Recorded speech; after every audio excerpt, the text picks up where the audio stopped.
kubaho mu buzima inywa mforoda sinakazi mforoda ariko nakazi mu inzoga ku mugaragaro azarana pa n'ibintu byiki naringira n'akamodoka kaje nkicara hariya kanywa icupa babaraza kanywa icupa pa n'ibintu byo guhisha umutima urambwira ngo Bwana sifiwe kubyo bihe nigeze kubicamo urambwira ngo urambwira ngo impamvu abantu bagenda bagira gutya nuko haba hariho abandi baziranye hariya mu ntebe utinya guhamya ikiri muri wowe hano imbere rero bavandimwe iki ni igihe cyo gukizwa cyo gutumbira Yesu nk'umukiza unakoze icaha ni igikutu boye wakiye hagati yawe n'Imana ni ukuvuga ngo ikintu kiri hano inyuma ntago sinshobora kukibona kuko hari ikintu boye yubakiye hagati yawe Bwana sifiwe ariko iyo usenze cya gikuta byaha byose biza bigenda bikavaho ikintu kiri hano ukabasha kuganira naco topas amanasomye muri Matayo rirambwira ngo Yesu ngo abonye abantu benshi ngo azamuka umusozi ngo maze kwicara ngo abigishwa be baramwegera ngo aterura amagambo avuga ati ngo hahigwa abafite imitima iboneye kuko ari bazogira gute bazobona Imana ngo kandi hahigwa bagwa neza kuko ari bazogira gute hepa akambwira ngo turi umunyu w'isi ngo umunyu nukayuka uzongerwa kuryoshwa niki ngo ntacubuka imaze nkeretse kujugunya hanze abantu bakawukandagira Bwana sifiwe ukuri kose nutitwara neza bazogukandagira ngo aramukanya cyane ngo aramufata aramuhambira cyane kugira ngo urebe iyo ugiye kubaga ikintu kiba kigoye cyane nigeze kubaga inkoko nyibaga nabi hari ukuntu uzubaga hano tubaga neza ariko ngo aramubwira ngo mfata umpambire neza kugira ngo nuja kumbaga sinishaganye ngo aramuhambira ngo amushiraho ngo inama ubwo ngubwo ibiteranye mu ijuru iravuga ngo mbonye umutima mbonye umutima nemeye ko unkunda aho ngaho Abrahamu abatumbiriye Yesu yatumbiriye Yesu abona ko neza mukunda Bwana sifiwe undi mugabo wa kabiri mbabwire nimaranisha Bwana sifiwe nawe yarantangaje Saduraka Meshake na Abedenego baravuze ngo nimwumva amakona amafirimbi biki mwese muryame mwubarane mupfukame nibo baravuga ati ntibikunda Bwana sifiwe baravuga ngo ntibikunda ko twokubarara batumbira iki itangazo rirasohoka ngo ntibakongera gusenga indi Mana ntibakongera gusenga indi Mana tuzamura ibiganza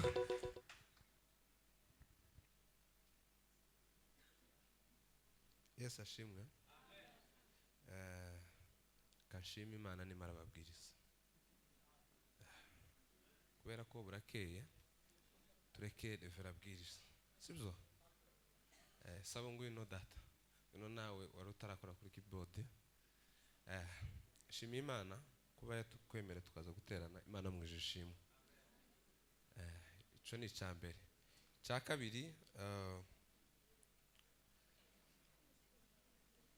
kabiri mvuga mureke kunyagara ntago mbatindira cya kabiri nshima Imana kuba yaratwemere tukagenda muri tuwa ya mbabazi ikagenda neza Imana mwijishimwe ijoro rimwe yaragwaye gutya ndavuga ngo birarangiye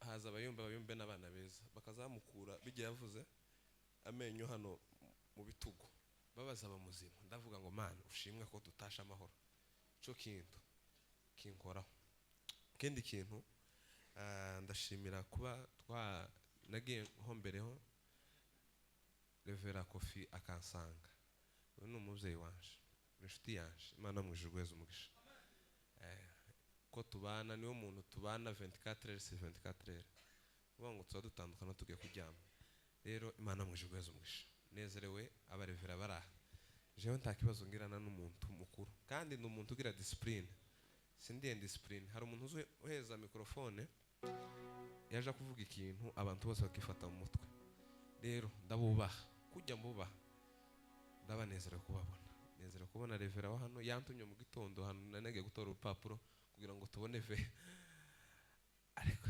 ndarambirwa ariko nshimiye leta y'u Burundi kuba yatwemereye tukagira Imana mwijuru igweza umugisha Revera muzehe hano n'uyu wacu turabana mu marungu neza iwacu ndakuneze ni inshuti yanje mu gitaramo mperutse gukora hano ca amasaha 6 mwabonye ibintu zabaye hano kindagaro wajya ndi masaha 6 asigaye zosezera nuko ni finale nimba kizobera hehe sinzi ni finale ndakunezerewe Bishop ni inshuti yanje nzana bimufata mu bitu ni inshuti yanje biteye ubwoba naramutumiye nti waje ariko yambwiye impamvu ataje Imana mujigweze umugisha Revera Damayisi ni inshuti yanje jewe narateza abandi twari kumwe ije ukiriyo yiwe kubera ukuntu mukunda ariko ndaje mukiriyo dushike mukiriyo turasara yakasimba rimwe ngasimba gatatu yasimba gatatu ngasimba gatandatu Imana mu ijuru igweze umugisha zo ahantu hose ari mu kuja kubwiriza imbandiyo izamutangayo abo ndagenda rero kukubona gutya jewe Patrick kubwanje ndakunezerewe Revera rukumbuzi Imana mu ijuru uyu mubere sebukwe neza pasiteri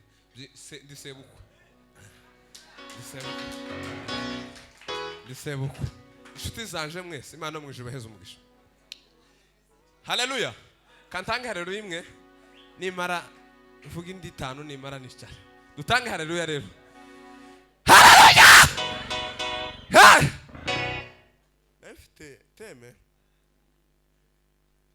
ivuga gute gutumbira Yesu nk'igisubizo Bwana sifiwe gutumbira Yesu nk'igisubizo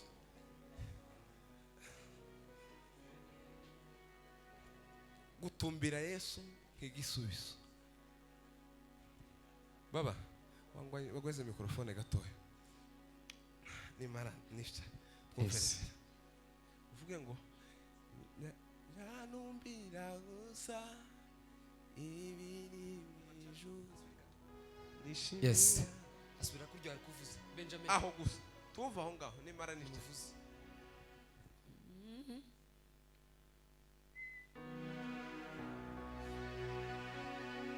Nishimira kubana na Witeka Yadumbira gusa ibiri mw'ijuru Nishimira kubana na Witeka ndavuga umwami mwiza wacunguye tabikwiriye ndavuga umwami mwiza wamfiriye ku musaraba yankoreye ibikomeye jye ntabasha kurondora ibyo ntabasha kuvuga zabivuga mu ndirimbo zaririmba hosana uwo mwami agira neza ibendera ryiwe rizahora rizamuwe mu mitima yacu we kuvuga jye nabaye musha muri Kristo negerezwa intebe ya data Yadumbira gusa ibiri mw'ijuru nishimira kubana na Witeka Tangiriro 22 kuri gatandatu Tangiriro 22 ica 22 murongo wa gatandatu Bibiliya iravuze ngo Aburahamu yenda zankwi zo kosa igitambo azikorera Isaka umuhungu we ajana n'umuriro n'umusho bombi barajana Isaka ahamagara se Aburahamu ati data aramwitaba ati ndakwitaba mwana wanje aramubaza ati ndore umuriro n'inkwi ngibi ariko umwana w'intama ari he w'igitambo cyo kotsa Aburahamu aramusubiza ati mwana wanje Imana iri bwibonere umwana w'intama w'igitambo cyo kotsa. Nuko bombi barajana. Amen. Nababwiye ngo turavuga ku ijambo rivuga ngo gutumbira Yesu nk'igisubizo. Bwana asifiwe. Mwisi sabo uja kuri sente mbabarire. Mwisi ushobora gutumbira umuntu akaguhemukira. Bwana asifiwe. Cyangwa ukizera umuntu akaguhemukira. Ariko hari umuntu udashobora kuguhemukira. Uwo ni Yesu. Bwana asifiwe. Shobora kwizera Kofi kubera ko tugendana buri munsi. Bwaci akampemukira. Shobora kwizera Boneri akampemukira. Cyangwa undi muntu wese akampemukira. Ariko umugabo utazuhemuka ni Yesu. Abrahamu murabizi ko yaronse umwana ashaje. Bwana asifiwe. Imana yamubwiye ati umugore wagiye gutwita uzobyara. Arabitekereza aravuga ati bino bintu ntibizokunda. Kugeza ubwo yagize gute yabyaye Isaka. Amaze kumubyara Bwana asifiwe. Bwana asifiwe. Imana takindi yari ishaka kureba umutima wiwe. Yari ishaka kugira gute kureba umutima wiwe. Imana iramubwira ngo fata Isaka uje kumuntambira utekereze akana kamwe sindabyara ariko nza ndeba ubwana bwa grand frère yo bunyirukiye bukambwira ngo tonto iza numva ngiye nko kuzuza ureba umwana utari wawe aza gusekera gutyo kumva ubwenge burashize. Tekereza umwana wawe ngo umwana wawe baramukubwiye ngo ugende umutambe ngo umusheho gicanira umutwe kandi umwe ngo aramufata ngo aramupeza apeza n'Imana ngo ibiro bya Isaka bigira gute biramanuka ngo arangize iz'Imana bija hejuru ngo aramufata aramujana ku musozi ngo ashike ngo akora igicaniro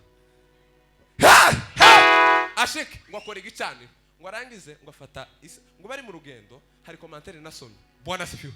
Ngo bari mu rugendo umwana we yaramubwiye si papa ni hajye wasomye kwana aravuga ngo isiko mpaye mbona afite inkwi nkabona ufite umuriro ibintu byose kandi mpaye mbona urugendo twashitse none igitambo kiri he. Ise aramubwira ngo uhumure Imana iri bwironkera.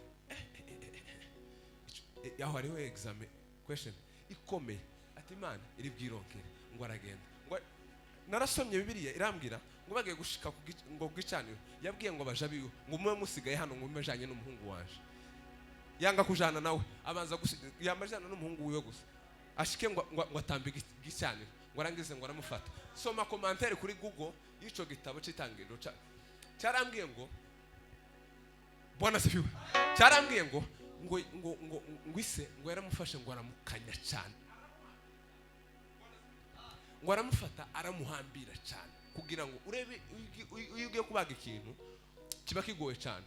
Nigeze kubaga inkoko nyibaga nabi harukuntu zubaga hano tubaga neza ariko ngo aramubwira ngo ufata umpambire neza kugira ngo nuja kumbaga sinishaganye ngo aramuhambira ngo amushiraho ngo inama ubwo ngubwo ibiteranye mu ijuru iravuga ngo mbonye umutima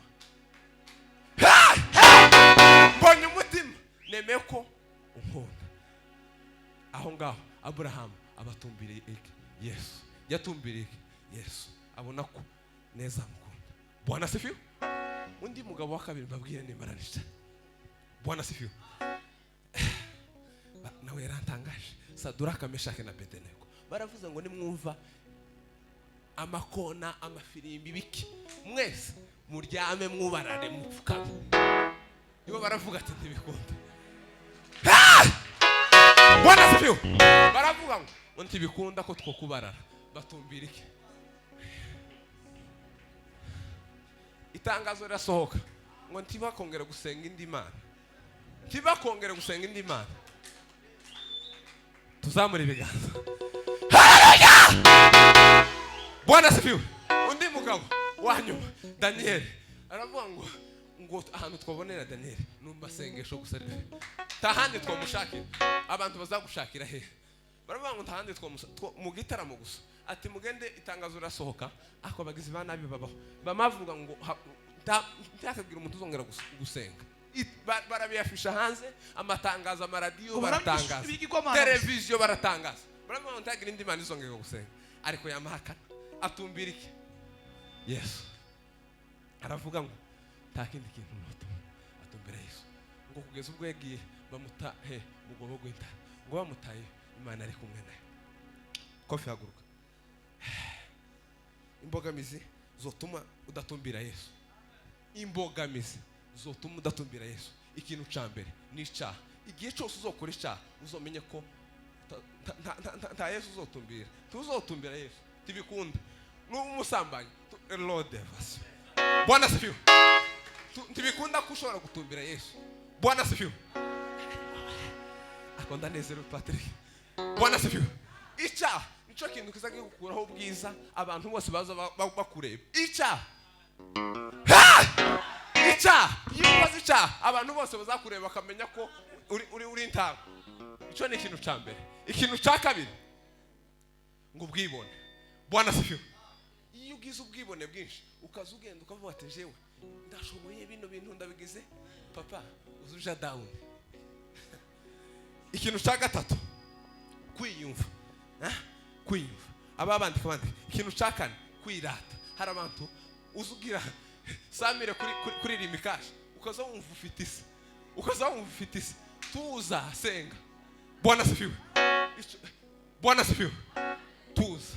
Ikintu ca kangahe ca gatanu gusuzugura abandi. Hari igihe uzumva kugomba gusuzugura abantu bose, ukaza wumva ko ubarenze. Ariko izo bihe zigeze kungera.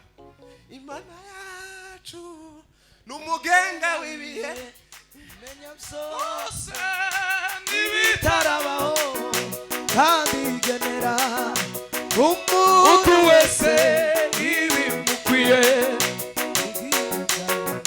Imana yacu n'umugenga w'ibihe, imenya byose n'ibitarabaho, kandi igenera umuntu wese ibimukwiye mu gihe cyabyo. Ikintu ca gatandatu kwirema ibice. Kwirema ibice tibikunda ko ushobora gutumbira Yesu. Hano hakiriho udukundi never. Ikintu ca gatanu cya karindwi ushaka gutumbira Yesu. Bwana sifiwe. Tuhora mu ntambara ahubwo uzuzana amahoro. Tuhora mu ntambara ahubwo uzuzana amahoro mururatse. Ibyatuma dutumbira Yesu kugira ngo tumurebe neza. Ikintu ca mbere ngo no gusenga. Iyo dusenze, iyo upfukamye ugasenga wafata akanya gato kajya, iyo usenze cyagi habaho connection iguhuzaho n'Imana. Cyage nababwiye ngo iyo umuntu akoze icyaha ni igikuta uba yubakiye hagati yawe n'Imana. Ni ukuvuga ngo ikintu kiri hano inyuma ntabwo sinshobora kukibona kuko hari ikintu uba yubakiye hagati yawe. Bwana sifiwe. Ariko iyo usenze cya gikuta byaha byose biza bigenda bikavaho, ikintu kiri hano ukabasha kuganira naco. Topas. Ikintu ca kabiri ngo guca bugufi. Bwana sifiwe. Ikintu no basabira ba sister n'aba mama n'abakuru banje n'abarumuna banje n'aba data, muce bugufi. Ica bugufi. Ikintu ca gatatu guhora mu buzima bwejejwe. Iyo wahoze mu buzima bwejejwe, iyo wahoze mu buzima bwejejwe, guhora wezwa, ico gihe haba hariho connection iguhuzaho n'ijuru. Ikintu ca nyuma kwemera ko udashoboye, ukemera ko udashoboye, ukavuga ati Imana je sinshoboye, ni wowe ushoboye. Bwana sifiwe. Ukavuga ngo je sinshoboye. Hari ijambo nasomye muri Matayo rirambwira ngo Yesu ngo abonye abantu benshi ngo azamuka umusozi, ngo maze kwicara ngo abigishwa be baramwegera, ngo aterura amagambo avuga ati ngo hahigwa abafite imitima iboneye kuko ari bazogira gute, bazobona Imana. Ngo kandi hahigwa bagwa neza kuko ari bazogira gute. Hepfo akambwira ngo turi umunyu w'isi, ngo umunyu nukayuka uzongerwa kuryoshwa n'iki, ngo ntacubuka imaze, nkeretse kujugunya hanze abantu bakawukandagira. Bwana sifiwe. Ukuri kose nutitwara neza bazogukandagira. Umudugudu watswe ku mpinga y'umusozi umuntu ushobora kugira gute kwihisha. Ahantu hose uhagaze bazavuga ngo kari agahungu cyangwa kari agakobwa cyangwa uriya mu mama arimo Imana. Abantu bose bazakubona bakaza baguhamya kuri umukristo, apana kuvuga. Bwana sifiwe. ngo turi umuco w'isi. Mwamone impamvu bashizeho ari amaprojegiteri ni ukugira ngo amurikire abantu bose bari hano. Ni ukuvuga ngo nambaye kino gishati cyane nkagishira hariya ntabwo bishobora kubona. Ni ukuvuga ngo turi umuco w'isi tugenda tumurikira abantu bose bo hanze. Ejo bundi mperutse guhishurirwa ijambo n'imbaga sinzi nimba ndambwira ngo impamvu muririmbyi kwa mbere kwa kabiri akarimba yunamye gute. Bwana sifiwe. Kuko jewe nigeze kubaho mu buzima inywa mfuroda sinakazi mfuroda ariko nakazi mwizoga kumugaragaro azarana pani ibintu byiki naringira nakamodoka kanje nkicara hariya kanywa icupa babaraza kanywa icupa pana ibintu byo guhisha. Umutima urambwira ngo Bwana sifiwe. Kubyo bihe nigeze kubicamo urambwira ngo urambwira ngo impamvu abantu bagenda bagira gutya nuko haba hariho abandi baziranye hariya mu ntebe utinya guhamya ikiri muri wowe hano imbere. Rero bavandimwe iki ni igihe cyo gukizwa cyo gutumbira Yesu nk'umukiza. Ijambo ry'Imana ribaganze.